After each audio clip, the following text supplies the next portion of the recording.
I'd like to call the March 5th, 2019 meeting of the Carteret County Board of Education to order, please.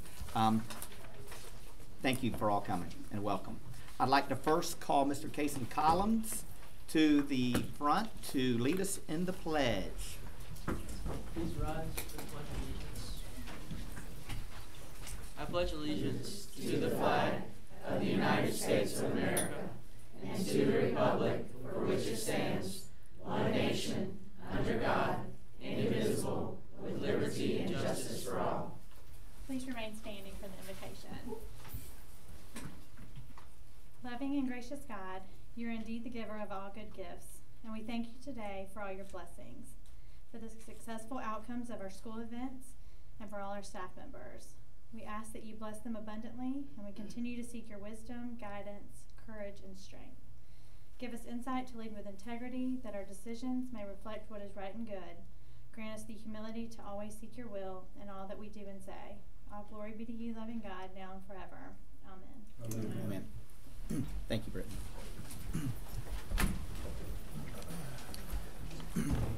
Members, you've had time to review our meeting agenda. Is there a motion regarding our meeting agenda? Yeah, I move to approve the meeting agenda. Do I have a second? Second. Okay, we have a motion and a second. All in favor, please say aye. Aye. Okay, motion passes 7-0.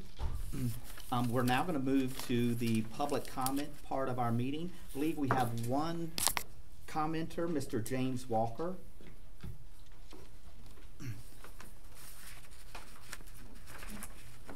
Okay, and as a reminder, based on Board Education Policy 2310, speakers are limited to 3 minutes per person. No problem. I'm going to be real fast. Great. Thank you, Mr. Walker. Wake Forest is kicking off at 7 o'clock. All right. I got my priorities right. Before I start, though, I would like to say from White Oak, we pray and give grace and hope you have the grace and mercy that God will help those staff members that are suffering from the illnesses. Grace and mercy, I hope they bestow upon those people at White Oak Elementary. I'm talking about artificial intelligence. There's only one question I want to ask you. I'm hoping that the Board of Education or either Mr. Bottoms will address artificial intelligence in the near future. In 2040, we're talking about kids now in our pre-K school population now. There will be about 40% of those people unemployed in 2040. Hopefully we will do something with our curriculum that we will make sure that our students are prepared that they can work in that environment in 2040. We have machines now that can pick strawberries, we mine coal, we do everything with artificial intelligence. The last time I was here, we talked about the advisory board meeting about people from White Oak Elementary again and Harkers Island having the same kinds of concerns. They had things that would affect them in different ways. Harkers Island was losing enrollment, White Oak was gaining enrollment, but it was all caused by the same concern. I always said before, you have to know where you've been before you know where you're going. You have to work on the cause and not the effect of the problem. So what I'd like to do is hand the board some reading information. And you would notice this information was written in 2001. Things have changed here, and everyone will get a copy. And I've got one from Fred. Carl Tillman is now the person in charge of taxes. Things have changed from 2001 now to 2019. So if you would look at this, you can see that what is causing the problems at White Oak and the problems that causing at Harkers Island has the same effect, but the cause is the same thing. So, thank you. We'll watch the ball game. Thank you. Thank you, Mr. Walker. Thank you, Mr. Walker. I'm going to now return to our meeting agenda. The consent agenda has the following items for your consideration. Item 5.1, consider approval of Board of Education meeting minutes of February 5th, 2019. 5.2 is consider personnel matters. 5.3 is to consider fundraiser requests. 5.4 is to consider student transfers. 5.5 is to consider the 2019-2020 mass student calendar. 5.6 is to consider approval of the 2019-2020 school fees. Is there a motion regarding the consent agenda? I'll move, Mr. Chairman. Move to approve the agenda. Approve the consent agenda, yes. Do I have a second? Second. Okay. Any discussion about the consent agenda? The mass calendar, are we gonna talk about that now, or when it comes up, or are we gonna need to table that for the next meeting? I believe Mr. Bottom said we do not have Ms. Deanne here to actually talk about this. If we did have any particular questions about the consent, about the mass calendar? Is it masked in line with the college? It's in line with the Yes. community college. They have Well, very it's few options. starting a week earlier than the college. They determine that, they don't follow the calendar law that we follow, and so they will start earlier than the public schools, and they'll start up in agreement with the community college, whether it's a few days or whatever, I can't This address is a that. week ahead. It could very well be that, but they also have, they have their days that they have to get in, and they align with the community college vacation days, like our master's on spring break this week, because they align with them and not with us, so if they started early, that's great.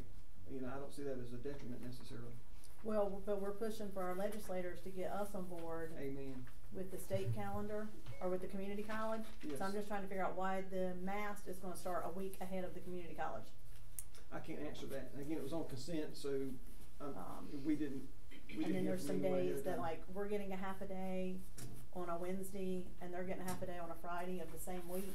And if we're running buses over there, I'm trying to figure out than why we wouldn't Mhm. match up. Their community college courses are not offered on Fridays, so if they can do an early release and it's on a Friday, they don't miss their community college course.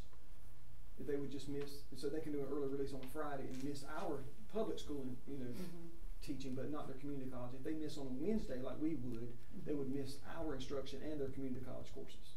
So that's why they move them to when the community college is not in session, and their Fridays are typically open at the community college. The bus thing, how's that gonna be handled, because those kids won't be at the school, since public schools won't be in session. Right, so for instance, the Croatan kids who go to Mast, right now they ride one of the Croatan buses to Croatan, they get on a Mast bus to Mast.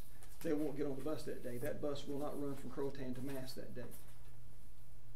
It's the way we've done it this past We've year. done the whole, it's nothing We've unusual. had a whole year in place to work out the kinks. Right, Yeah. right.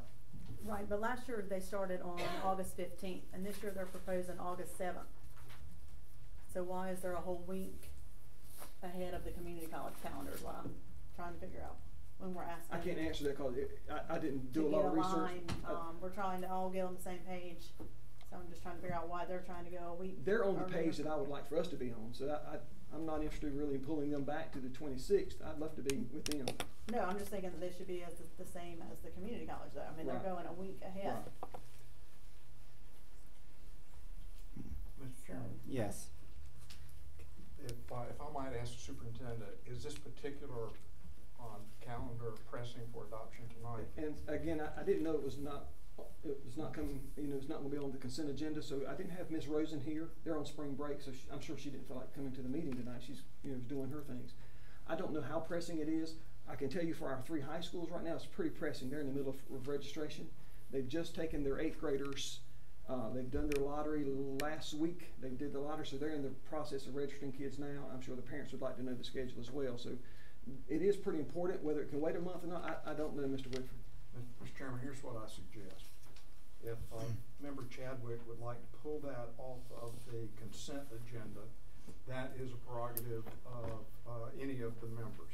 And if she wants to do that, then I would suggest that it come off of the consent agenda and be moved down to 6.6, which would be consider the mass student calendar.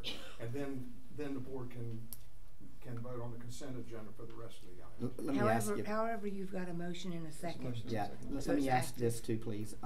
If we don't have Ms. Rosen here to actually respond and maybe answer some of the questions that Ms. Chadwick has, An alternative would be, granted, we have to vote on this, whether we go ahead and do the consent agenda as is, but would the alternative be to go ahead and, rather than moving it to item 6.1, I guess we could try to table it for a month until we actually have Ms. Rosen be able to answer these questions? Is it possible that they're going early to help acclimate them to some of the pitfalls and of college life and college campuses? And did we do this last year, and is this something that we should Right. even consider? And I can't read her mind. She and I have not discussed her calendar in that detail. We did last year, discussed it ad nauseum. We haven't this year because I trusted that she would put together the best calendar she could. But there's a great chance that she is bringing her kids in before the college kids get there to get them used to the college campus. That would not be a surprise at all. And that may have been something she saw this year that was needed. We haven't discussed that part, but she may have gotten her kids and college kids all there at the same time. She could have said, if I could have 3 or 4 days, we could have solved some of this. I don't know. I can't read her mind. So we have to go ahead and vote now on the current motion, and the second, that is to go ahead and approve the consent agenda, and we'll see whether this passes or fails. At that point in time, we could have another motion to either move it to 6.1 or to try to table it till next month. So we have a motion and a second on the floor now to approve the consent agenda. So all in favor of approving the consent agenda? Yes. Aye. Aye. Yeah. Okay. All opposed? Okay, the consent agenda will pass 7-0. All right, the next item on our agenda is item 6.1, to consider approval of summer school, the summer school proposal. And this is by Mr. Bottoms, I believe, or actually Ms. Crystal Bailey. Sorry. I have hair now. Yeah.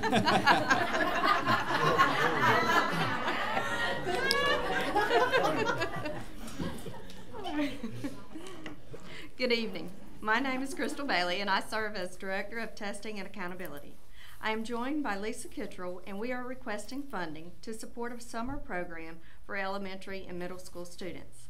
The program focus will be English Language Arts.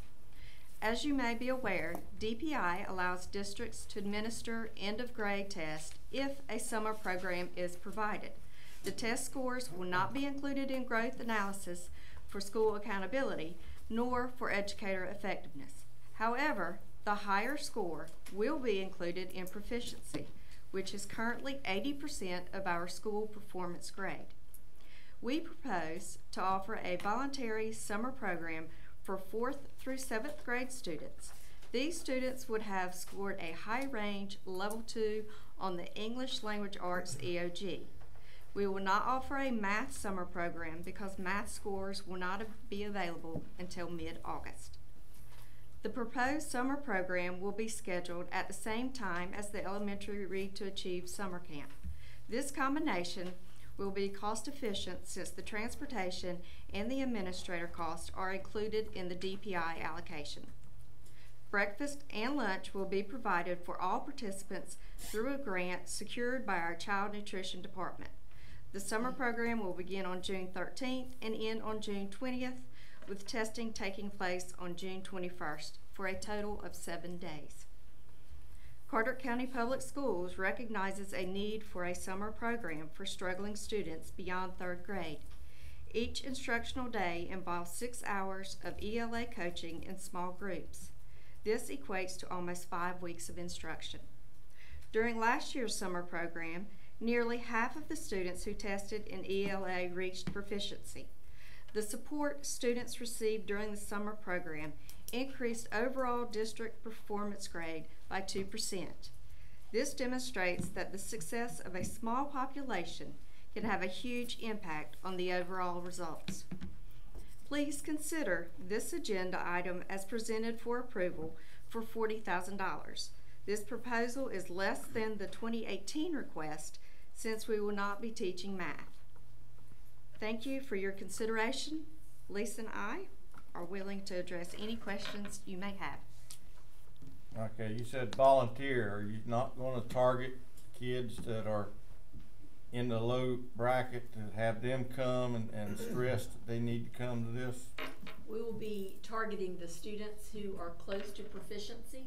Those are the students that we've been able to demonstrate that we can grow in that amount of time. So that we will target, which is why it's a limited number. But they'll be able to, even if they weren't on that list, let's say one of the kids or 2 or 3 kids were a point away from making growth, you'd still have them come and let them come to that program. The students that are a point or 2 away from proficiency are the ones that we target. It's a high level 2, correct? Right. Right. So a They're high level 2. just on the cusp of, Right. okay. And it's about a week, the 13th through the 20th. To do more kids would cost more money. We do Right. just, These are the all ones kids that can you grow like. during that time, but we would like them to grow to the point of being proficient. So we just take the ones that we historically have been able to do that with. And ultimately, with the high 2 kids, if you're able to get them into the 3s, it helps our school scores. It helps our school scores So as they well would as be- helps the student be prepared for the next school year. And we do look-ins throughout the year for the EOGs, correct? Pardon me? We do look-ins throughout the year for the EOGs, correct? Check-ins. Check-ins, excuse me. Yes, sir. How many of those do we do a year? We do 3. Okay. Do you, I'm assuming you keep up with the patterns of these students towards the 3rd check-in. Do you not accelerate the help at that point, or do you feel like We these do. are just the kids who need smaller sizes? Or We do. As we look at the NC check-in data as well as other data, we identify students who need help and provide that support for them. However, this is just another opportunity the state gives us to provide extra on top Right. of instruction. So we found it to be helpful for the past 2 years and would love the opportunity to provide it again. and the only reason I ask these questions is my daughter was a high 2 for the, and I chose not to do this program. So, Correct. but not that it's bad or good. She had sailing camp, and Right. that was more important to her and to me. Some students have other opportunities that Right. they choose to be a part of. Some families choose to provide their own tutoring. Mm-hmm. But this is something that's a great opportunity. How many places do we offer it? 4 locations. We will have it at Boat Sound, Moorhead Primary, Beaufort Elementary, and Newport Elementary. And how many students are we expecting? Do we know yet? Do we have enough? Last year we served 78 in English language arts. So, we're adding 1 grade level for this year. We're adding trading 6th grade for 8th grade, and then we're also going to serve 7th grade students. And you may have said this, out of those 78, how many were you able to pull up into the 3s? Almost 50%. 50%?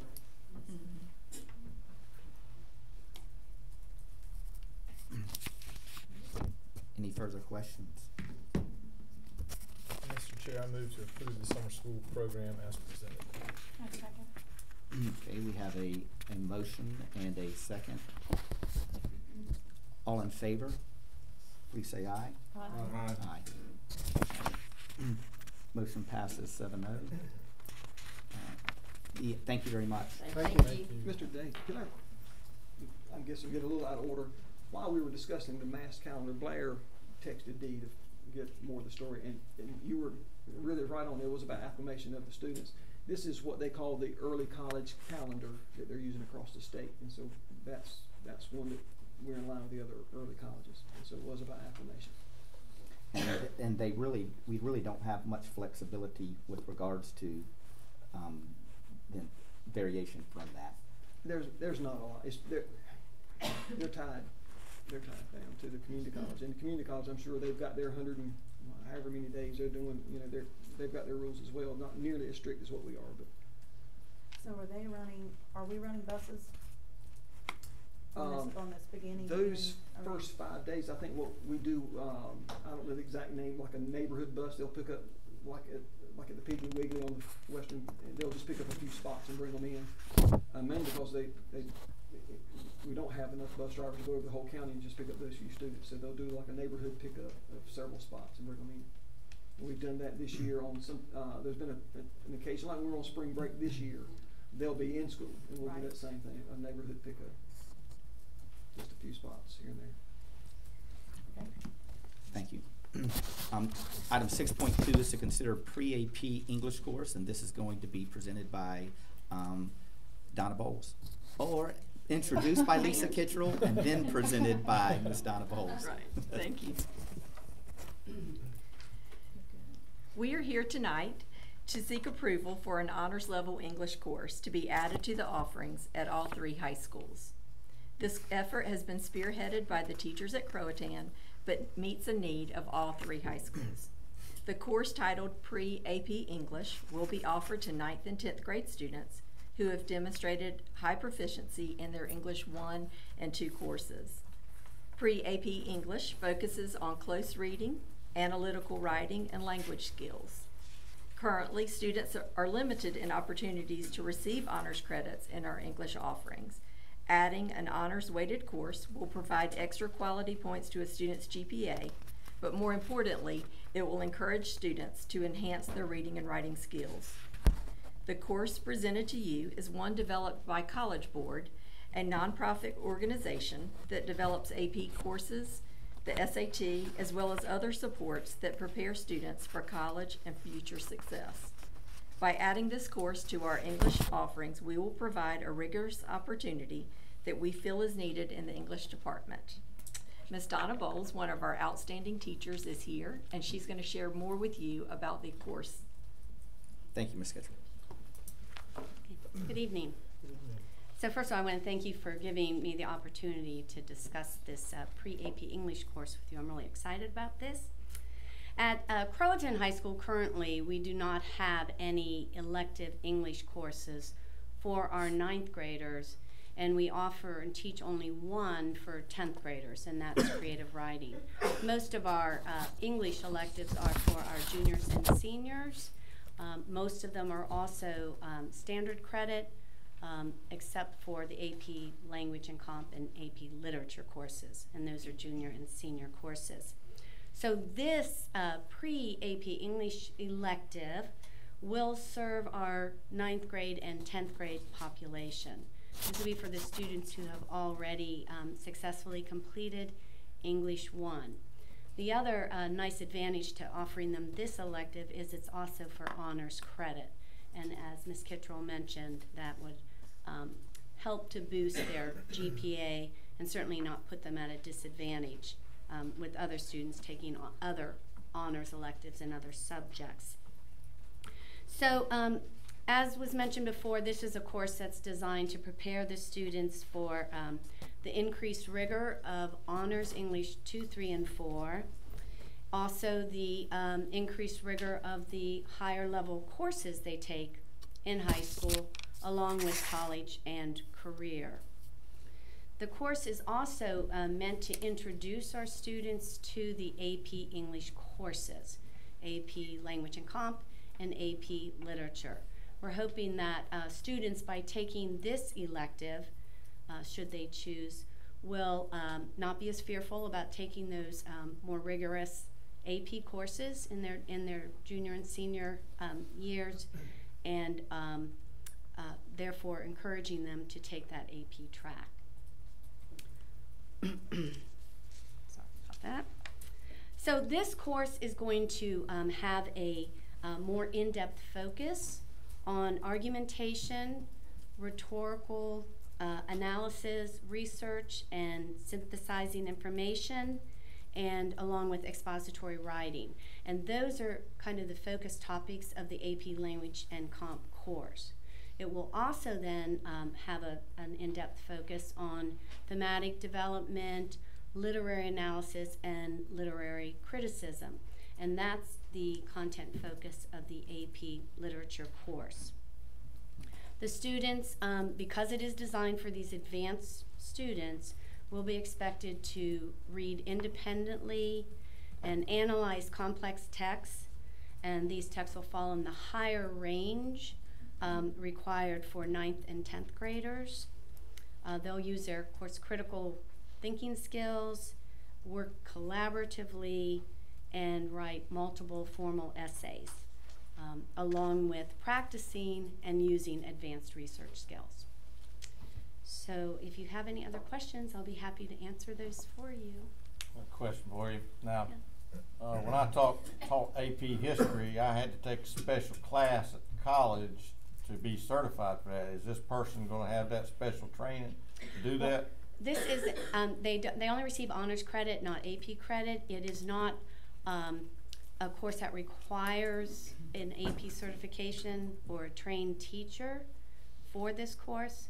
However, the College Board does and will be providing in 2020 a training and support program for teachers interested in teaching this course and any other support that could be offered. The textbook we're currently looking at was written out of the, or from the authors who put together the AP program, the actual AP program itself. It's an excellent textbook, and any of our teachers will be qualified to teach the course. But it's not for AP credit. Is that going to require another teaching position for this slot that you're asking about? Of course, that would depend on the interest, how many students are interested in it. We can, of course, because it's an elective, you know, we can choose, all the schools can choose to offer as many sections as they're capable of handling. So we're right now piloting 8th graders taking English 1. Some of those students might free up to take this course, which wouldn't really add another teacher. 10th graders choosing to take it, those would be extra sections. But we can play with electives and numbers of sections. We're thinking for next year, at least at Carteret, that of course they're registering now. We're looking at maybe starting with two sections, and we can easily put those in without adding another teacher to what we already have. Are writing skills going to be stressed for this course? Because that seems to be the college's biggest thing.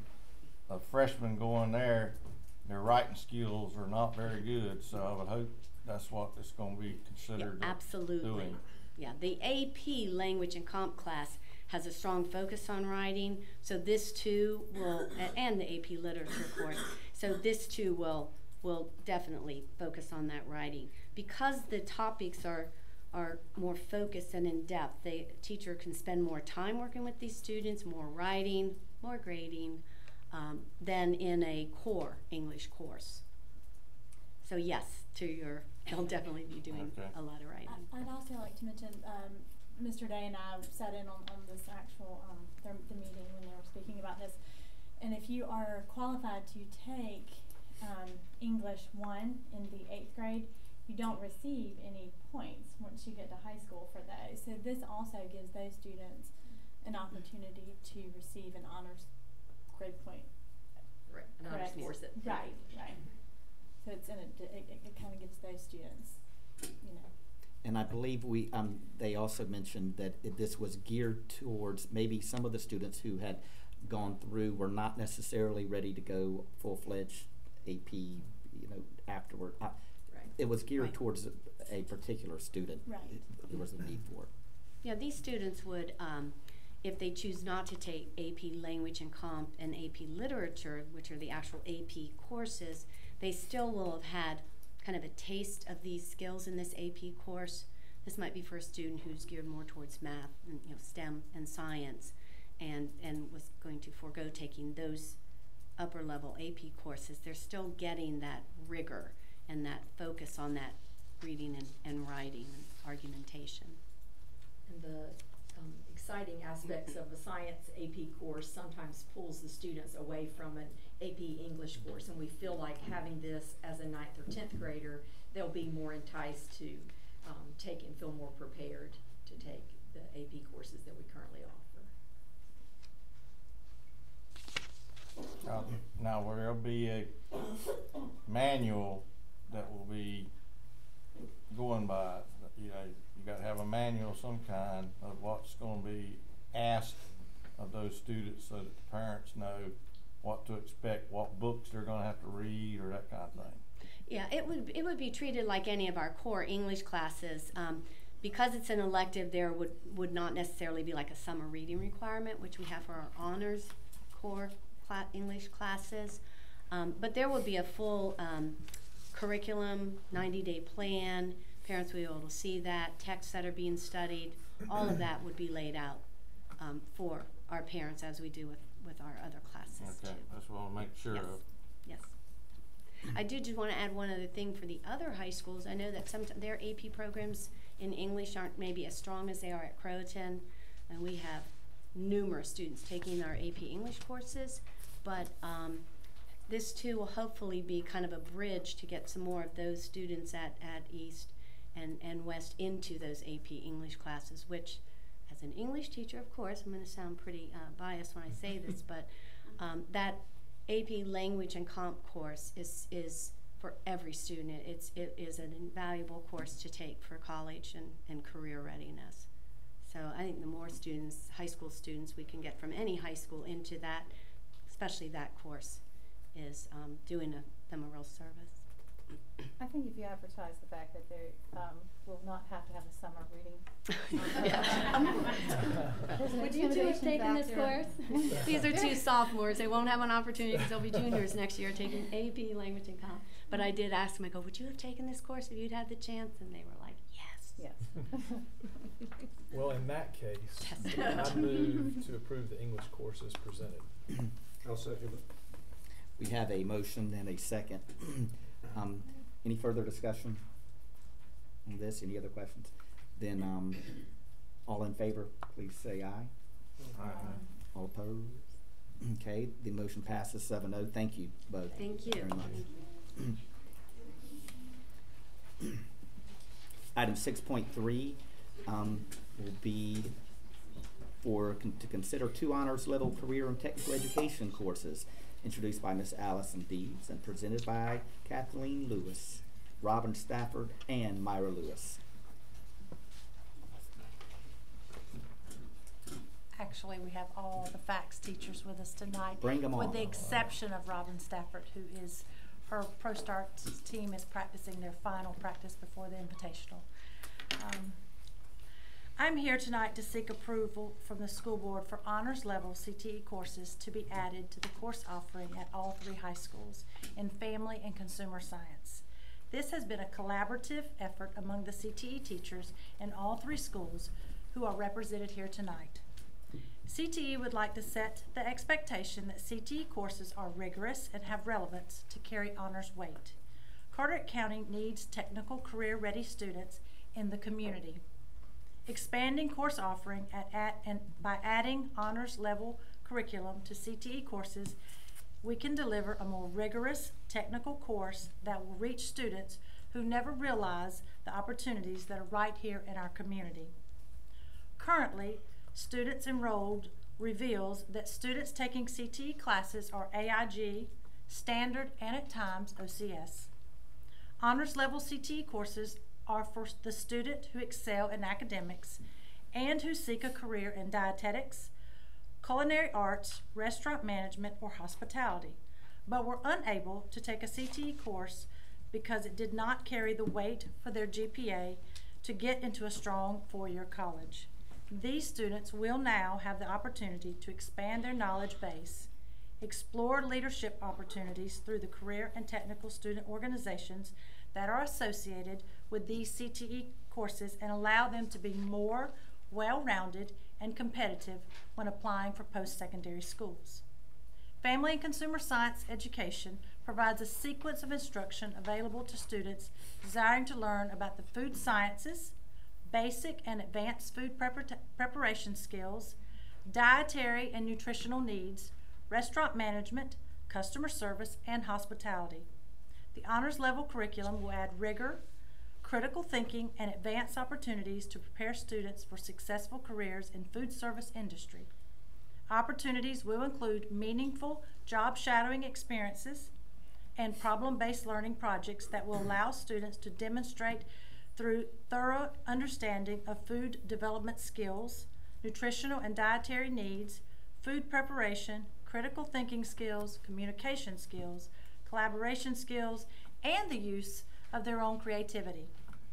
Offering these honor level courses is also important for the post-secondary preparedness, articulation credit, and career and college promise, workforce preparedness, labor market and economic development needs, industry recognized standards and credentials, and also support the North Carolina Essential Standards.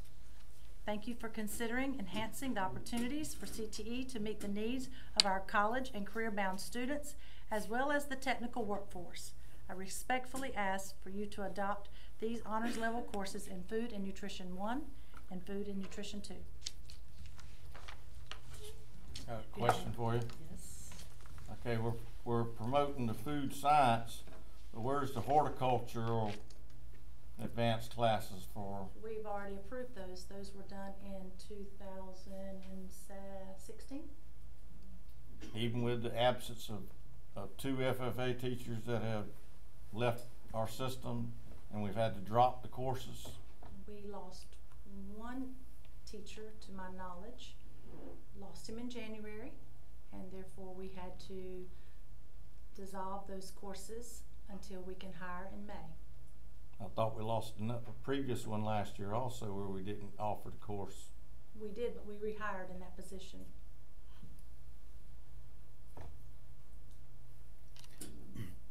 More questions about the course here? That's up for adoption.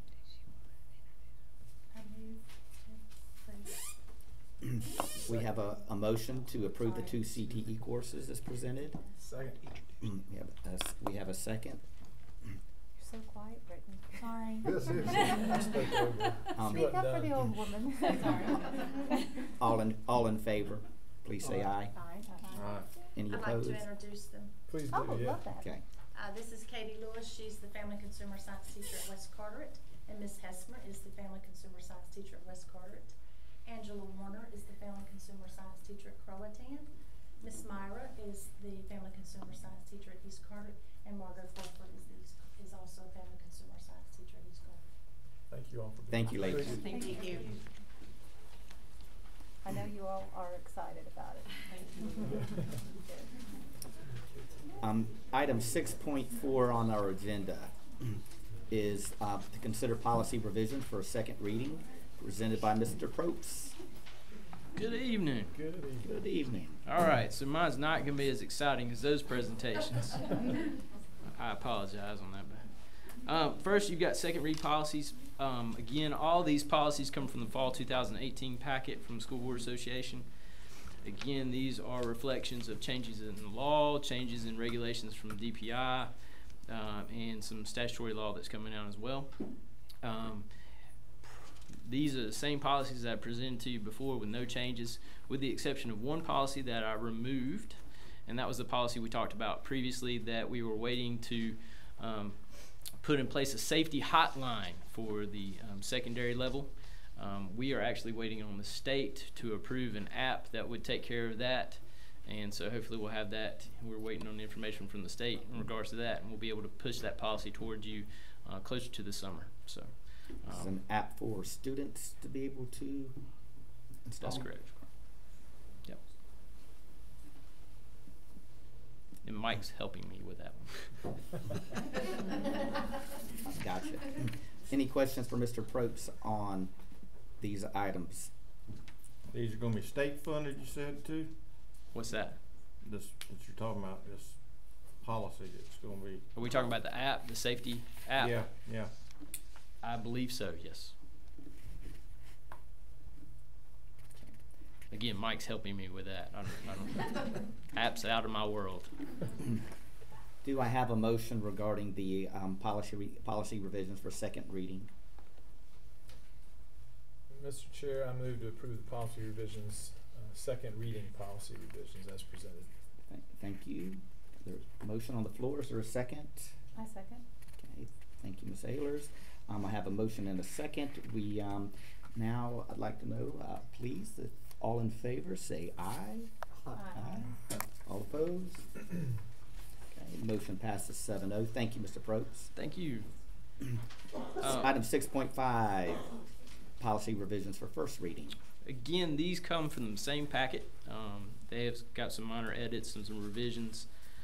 There's really not anything to really bring your attention to. I do want to give you notice of policies 2121, board member conflict of interest, and 3470, 4305, alternative learning programs, schools. Both have some significant changes to them. You'll see a lot of red on those, but really the information that was given from the School Board Association was this was reorganized and streamlined to improve readability. So I don't want you to look at that one and think there was a whole lot put in there. There was a lot of shuffling around in those two particular policies. And then there was some added language to 2121, which reflected some federal and state law requirements as well. So not really anything of notation to bring to your attention on those, but if you have any questions between now and second read, feel free to give me a call or send me an email, and I'll be happy to answer those questions. Thank you, Mr. Probst. Thank you. Item 7.1 on our agenda is to consider budget revision number 5 for 2018-2019, presented by Ms. Kathy Carswell. Good evening. Budget revision number 5 begins with the state allotments. The first item is $4,038 for the new teacher orientation. This is expenses that we pay at the beginning of the year. State will pay for 3 days for new teacher orientation as long as the employee has not worked anywhere else in the state before. The second line item is salary for substitutes, and this is the reimbursement to the county for October through December. The third line item is appropriate the final installment for developmental day funds. We receive 3 months initially, and once the budget is finalized, we receive the remaining funds. And this is to appropriate the remaining funds. The next item, telecommunication services. This is additional funds received for that purpose, telecommunication service. And the next item for the state is technology supplies, and this is to appropriate the interest received for August and September for technology. And that is the total of the state budget revisions. The next is the federal budget revisions, and we are reducing our federal EC program by $31,000. That's because the actual allotment came in less than the planning allotment. The next item is the appropriate funds for teacher quality. The initial allotment was greater than the planning allotment, so we are allotting additional funds. The next one is appropriating additional funds for language acquisition. This one also came in greater than the planning allotment. The student support and academic enrichment final appropriation, the initial allotment again was greater than the planning allotment by $35. The rural and low income students, this came in, this is a first time appropriation of these funds of $154,757. Appropriate the funds for the special needs targeted assistance. This is the first time appropriation of these federal funds also. And then preschool targeted assistance. This again is the first time appropriating these funds. We just now have our appropriation. The next is the capital funds. Sorry, we did not have any capital funds. It's the special revenue, and it's to appropriate the funds for the general fund for MAST. Technology equipment, this is appropriate the funds we have received from the recycled revenue. And finally, appropriate the funds received for technology fees for a total budget revision of $487,086.64. Any questions? Now that loss of $31,000 by federal EC reduction, is that gonna mean one position lost, teacher-wise? That would be approximately half a position lost. So, are we gonna have to make that up ourselves? For this year, we will have to make that up because we would have hired that employee at the beginning of the year based on a planning allotment. And when the initial allotment comes in less, we already have the employee hired, so then we would have to pick that up for the remaining funds, whether it be from the EC, may have some unbudgeted reserves, and we can pick it up from there, but we still have to pick up that position. So we're gonna have to find that makeup for that position. Yes, sir. To cover that. Yes, sir. In our budget. So tomorrow we're gonna have to bring that up. Yes, sir.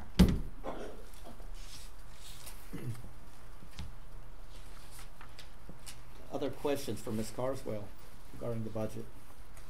Mr. Chairman, Ms. Carswell, the federal appropriations, you said that's the first time. What is this role in low-income schools? It typically is not mentioned with our schools.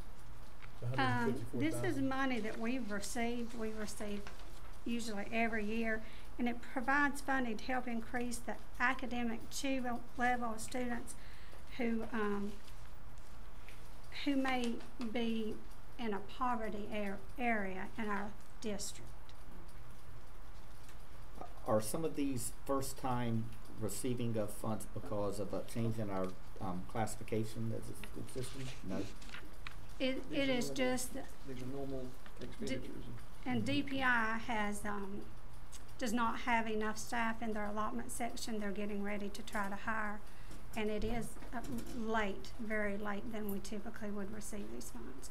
But you have to keep in mind too, the federal year starts in October and not in July. So October is when they would initially start the federal process. Other questions for Ms. Carswell?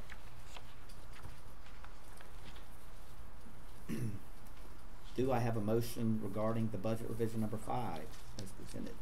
Mr. Chair, I move to approve the budget as presented. We have a motion. Do I have a second? Second. Okay. And all in favor, please say aye. Aye. Thank you. Opposed? Thank you, Ms. Carswell. Thank you, Ms. Carswell. Thank you. Item 8.1 on our agenda is to receive facility support operations update. This is presented by Mr. Matt Bottoms. Thank you, Mr. Chair. As I reported last month, our maintenance department's done a great job of getting these jobs done this year. We're down to just a few last things. The 2 Beaufort schools have got some fencing going around the playgrounds. Contractor's got that ordered. Hopefully he'll get that installed in the next few weeks.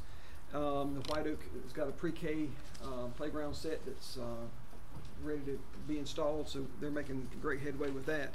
If I might jump over to the hurricane report, that's a little more lengthy, so I want to spend time on that one. We're in the process now of putting out RFPs for the trailers at White Oak. As you know, the hurricane did some pretty significant damage to those 5 mobile units. So our plan is to put out an RFP and replace those 5 mobile units with new mobile units. They'll be done very similar to what we have at Croatan, is in a pod. Right now they're kind of scattered around the campus, taking up a lot of room. We'll put them in a pod with a walkway that goes right back into the building, so the students won't have far to go as far as getting in and out of the building during inclement weather. The East Carteret, shifting gears, the chillers are in place. They're I was out there yesterday, I guess, they're doing the last little bits to those to getting them ready, so they'll certainly be ready for springtime when we need air conditioning. Will give us a full year to really run those and make sure that everything is as good as it ought to be. The auditorium is very near to being ready for its first production. Where the carpet's in, the paint's done. They're doing little touch-up things now. The custodial staff will be in there, I think today or tomorrow, doing the cleaning of the dressing rooms and those kind of things in the back. So we're getting down now to the spick and span part. The baseball dugouts at East, the home dugout on the baseball field was pretty much destroyed by the hurricane. That has been rebuilt. It's not been repainted yet, but that's close. Looks a lot better. Also want to acknowledge Curtis Chevrolet had actually put money towards the scoreboard at East Carteret on the stadium. That was last fall. They presented a huge check, and unfortunately the hurricane just a few weeks later took care of that scoreboard and bent it and made it inoperable. Richie did some great work with Dean Wagaman at Curtis Chevrolet and managed to the insurance was going to replace the scoreboard anyway, and Dean had actually, through Curtis Chevrolet, was going to buy the scoreboard. So basically we had two pots of money doing the same scoreboard. Dean took his money back and has offered, through Richie's work with Dean, to put his money, the same amount of money, into other places in East Carter's athletic complex. One will be this baseball scoreboard. Even though the hurricane left it alone, it would have been nice if it had taken that one out. It's in poor condition. The press box at the stadium is in poor condition, so he's going to put money into that as well. And so he's putting actually the same amount of money into the athletic fields, and in exchange we will put his name on the new scoreboard on the stadium and on the baseball field and on the dugout. Curtis Chevrolet will be on all three for that, for his exchange of about 34,000. So that was a big deal for East Carteret. Crotan's roof has been done on the gym. The insurance adjusters, they've been through all the buildings with Keith Meridian. Some things have gone well, some have not. But that part, the gym is now secured as far as the roof goes. We had been picking up some leaks in those, throughout the last few rains, but we're there now. The dugouts also at Crotan, as they did at East, took some severe damage. They have been replaced. As far as I know, all of our athletic fields are ready for play this spring. Everything looks to be in shape. It's not perfect, but we're able to play, and it is safe. At West Carteret, they have demolished the 2 mobile units and the weight room that the hurricane destroyed. They have been actually put into the back of the dump trucks and carried away. We're in the process now of getting the weight room renovation done. We're working on a timeline. We're very initial stages of that, working on a timeline. Then we'll get some bids, and hopefully by the time school gets out, we'll be in working on that pretty heavily. We may get started a little early, but we don't want to make a noise. That's right in the classroom area, so we're not trying to make noise while the classrooms are going on. Also, the greenhouse at West, just as it did at East, got in pretty bad shape. The new greenhouse is going where some of those buildings where we took off, and so they're preparing the soil and getting ready for the greenhouse to be delivered. That greenhouse is 100, 200 feet closer to the building than the old one was, so make it a lot more serviceable for the students. And finally, as far as hurricanes go, we have met, the staff here has met with the social services department in one meeting, and the county government in another meeting, to talk about what we as a school system did well during the hurricane and what we can do better during the hurricane to make sure that we are a good partner. As you know, they used us for our schools for shelters. They used our maintenance department for fuel and for staging, and we just want to make sure we're doing all we can during those severe storms. So we took some of their suggestions that they had for us, and we've implemented some changes. I can say that we're extremely happy with our response. We were a say yes at any expense, and Kenny, obviously with his crew, they certainly said yes at every turn.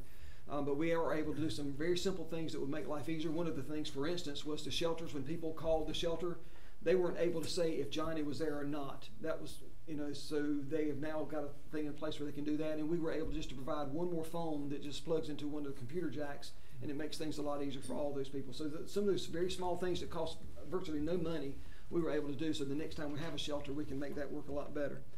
Mr. Chair, if I might run into my report now. Our thoughts are with Mason's family, the young man from East Carteret, his family and friends. It's been a tough few days for the East Carteret community as well as the rest of our school system. Also want to thank our Croatan kids for coming out and doing a little civics assignment tonight, and we appreciate you being with us. Glad you're here. Also, we had another community member who passed away yesterday, and had a kid in one of our schools, and our thoughts and prayers are certainly with that family. Next week marks the 6th month since Hurricane Florence. As I said, we've gone through a lot psychologically, but we've also gone through a lot physically to get our schools back up ready. And I can't say enough about Keith Murray and Kenny Peterson and Kathy Carswell and Richie. They've just pitched in and done a huge job behind the scenes to get us ready where we are now. And of course, Tabby's work with the foundation has been just amazing, and that's as nice as it is to have our plants going. It's great to have our school children and our teachers to be able to get back into the real world.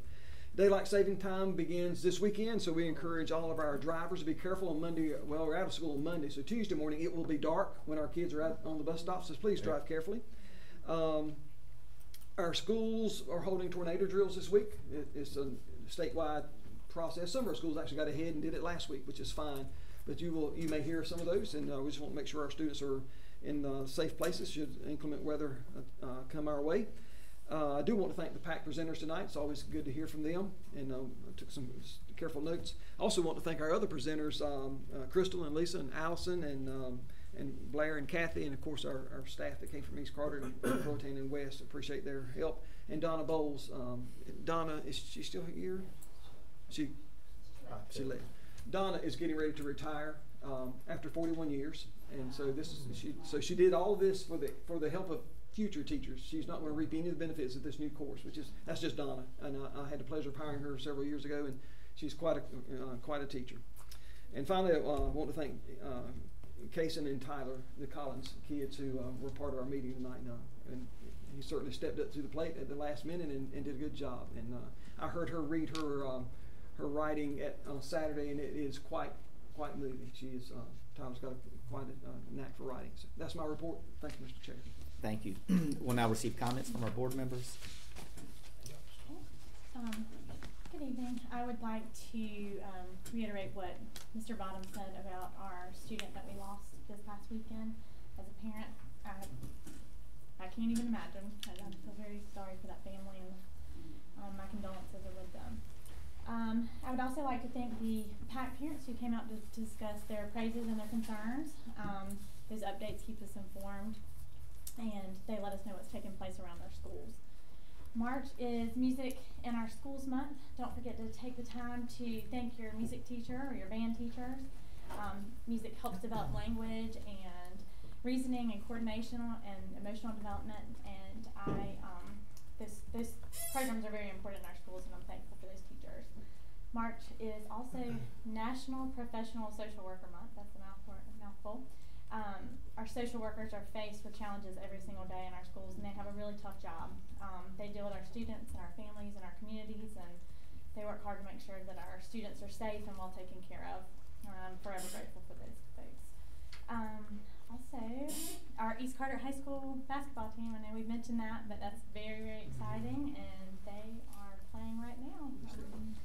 And also, I'd like to mention, Travis, your birthday is on the 26th of this month. Not exactly sure how old you are, but I'd like to wish you a happy birthday. And don't forget, we don't have any school next Monday. That is a holiday for students. Yep. Thank you. I will also reiterate what Matt and Brittany said about our students. We're such a small system that any time we have a loss, we feel it a little more intensely. And so my thoughts and prayers are also with both of the families that lost loved ones this week. Thank you to the PAC chairs for being here, and also thank you for the East Carteret tennis teams, the ladies and the men that were here tonight. Keith Moretti is an invaluable asset to this school system. He spent, I don't know how many days he spent with our DPI representatives and our insurance adjusters fighting for the school system, but also for the taxpayers. And he was very firm and direct but professional, and he's just, I can't say enough about the job he's doing for the school system. And Matt, thank you and your team for getting up early this morning. It's always a tough call, but I think you made the right one today. I wasn't so sure when I looked out the window this morning, but then when I went to the gym, a guy pulled up with a couple inches of ice on his truck that had come down 58. So I think it was a good call. And that is all of my comments. First of all, I'd like to send my condolences to the young man who passed away at East Carteret. Any loss is tragic, and we want to wish the family well there. The reports from the PACs, we appreciate all the schools that were here to tell us what was going on at their particular schools. Students from Croatan, glad you're here. You see what goes on at a public type meeting, so your civic lesson should have been pretty well done that way. My regards for Keith and Kenny and their work with the maintenance job and keeping our schools running and getting everything on task. Be aware of Tornado Awareness Week, because that tornado that went through Alabama was pretty bad the other day. Over 23 people killed, and they don't know if there's more or not, but that's just the type of damage that a tornado can do to any community like that. Successful Dr. Seuss Week. I enjoyed my 3 visits at the 3 elementary schools that I went to. The kids were attentive, listening to the story I read, and high-fiving all of them. They really liked that as they were leaving, going out the door, and they even got hugs. They ran out of the teacher's line and went to hug me, and that's always the greatest thing that I enjoy about doing that. And the athletic team success this winter, much success. I know that was the first regular season conference championship that West had done in about 30-some years. And the wrestling team also did well, and the players that were individuals in wrestling also. And of course, Broad Creek Middle for winning the regular season middle school championship, and Morehead City Middle winning the boys and girls basketball championship and the cheerleading championship. So all in all, I think it was a great success for all that we cover and went over with our schools, and it's always appreciative of test scores being high, because everywhere I go to other meetings, other school systems say, well, what are you doing to have such great test scores? And I said, well, we've got great teachers and employees working hard to make these scores where they're at. Okay, I'll be brief. First thing, want to congratulate West Carteret again for conference championships, and a special shout out to J.J. Williams.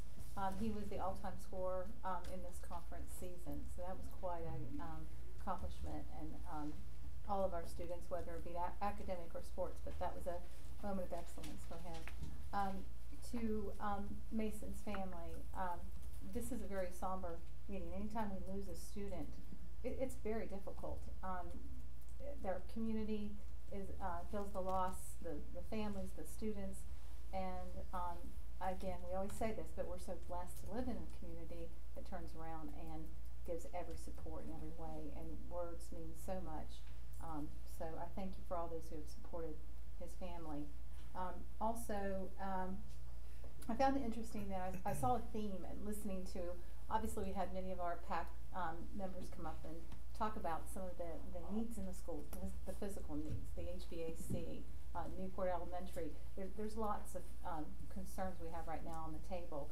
But I also heard a theme about some of the things we're trying to do. If you listen, these PAC opportunities to speak, we learn from them.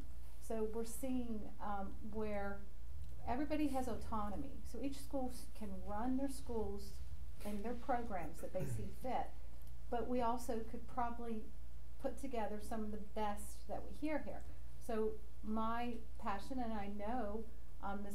Terry from White Oak has brought this up, but right now we're in a crisis with mental health in our country. And we know this. We don't have enough in place. We're doing it. We're getting the legs. It's moving. But so this is interesting because we had Say Something program. So the Say Something program is helping, and it's starting to grow in our schools. We have someone was concerned to come up and say this, but it was the forefront of her speech from Newport Middle. Signs of suicide. They just went through that program. A very sombering program. But here's what is interesting too. So we all know that Lady Gaga was just in the news, and she came out. We were all moved by her song of the year, and she actually has a foundation where she put together with one of the community efforts. There's a pilot school program, and you probably know this. I know you're shaking your head, you know this, but it's basically getting student awareness, because we can have all the counselors that we want and the parents, but we know it's the students who really recognize the signs of depression, violence, substance abuse, and other mental illnesses. So they're trying to teach these pilot programs how to, I see all the principals smiling back there, but it's true. So I would, I'd like to challenge all of us to kind of put some of these thinking ideas into place, some of these great programs, and again, just grow what we're doing, because we know counselors can't do it alone. So I appreciate everyone putting their heads together, and that's just my last I have to say. Thank you. Wonderful. I love coming after her. And fortunately, what Melissa brings up, we've got a great foundation with our teachers and with our principals to build on this. Whether it's losing a child like Mason, which kills us, y'all are helping create incredible relationships in our school system. You're helping our children learn how to recognize these things and empowering them to come to you if there's a problem, or go to their friends, or go to the person who may have an issue. It starts with y'all. I mean, that's what it comes down to, and we're up here to support y'all. That's what we're here for. We might not always agree, but ultimately we're here to support y'all, and we truly appreciate. She hears something from the PACs. I hear the PACs. Every one of them get up here, and they're proud to stand up there and report for their school. That tickles me pink. That gives me chills. When Dolly Collins, both of my kids go to Moorhead Middle School. When Dolly Collins stands up here and she's so fired up to be part of Moorhead Middle School, it fires me up. And all of y'all are like that. And I cannot tell you how much you are appreciated. So I just want to say thank you. Okay. I hate going last. I'm always last. Next week we'll let you go first. Yeah. Well, I want to send my condolences out to Mason's family and another family down east that are certainly suffering. But I am glad that the community has pulled together in supporting these families. So I wanted to say that I love celebrating all the accomplishments of our schools, the children, teachers, staff, and parents that work together to make it great. But I want to let you know that September of 2017, I attended my first advisory board meeting at East Carteret. I had a 9th grader and had not been to the school a whole lot in the past 24 years since I graduated. At this first meeting, I was flabbergasted at the condition of the auditorium, the tennis courts, and porta-johns on ball fields. The tennis courts have not been worked on since 2006, and for the past 4 years, our teams have practiced in Beaufort at a 2-court tennis court. The past 4 years, not a single freshman has been able to experience tennis in his or her PE class. I do not think this is fair. Our home court to play our games is 18 miles from our school in Newport. So the child from Cedar Island has a 48-mile one-way trip to their tennis court. Unfortunately, this did not happen overnight, and it's certainly not acceptable. There are no other high schools in this county that have courts and fields in this shape, so I know together, Carteret County, we can do better than this. So I'd like to see us move forward with making it better. Thank you, Ms. Chadwick. And actually, I guess I get to be last. But the only good thing about going last is you can say, oh, I just echo all the awesome, wonderful things that everybody has already said. Kind of steals the thunder. You don't get a whole lot of leftover stuff to say. Every once in a while we do. So thank you all for everything you've expressed already. A couple of extra shout outs. One to Dean Wagaman and Curtis Chevrolet. They are so supportive of our school system. So thank you very much to them. Condolences to those two families. They're definitely in our thoughts. I also wanted to thank the Collins family for the detailed report they gave us on all the needs at Moorhead Middle School, and also for what their children did for us today with the report they read, and also for leading us in the pledge. And also wanted to recognize our students at West Carteret. They had their character and academic achievement ceremony last night. So big shout out to all those students. There were a lot of really bright, deserving students there. And then our one last item is just that we have our next regularly scheduled Board of Education meeting on April 2nd. So we'll see you guys then. And do I have a motion to adjourn? I'll make the motion. I will second that. Okay, all in favor, please say aye. Aye. Thank you.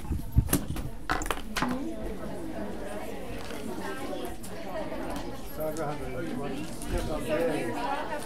No, I'll start step up big. I like to go. So let me know your buck on.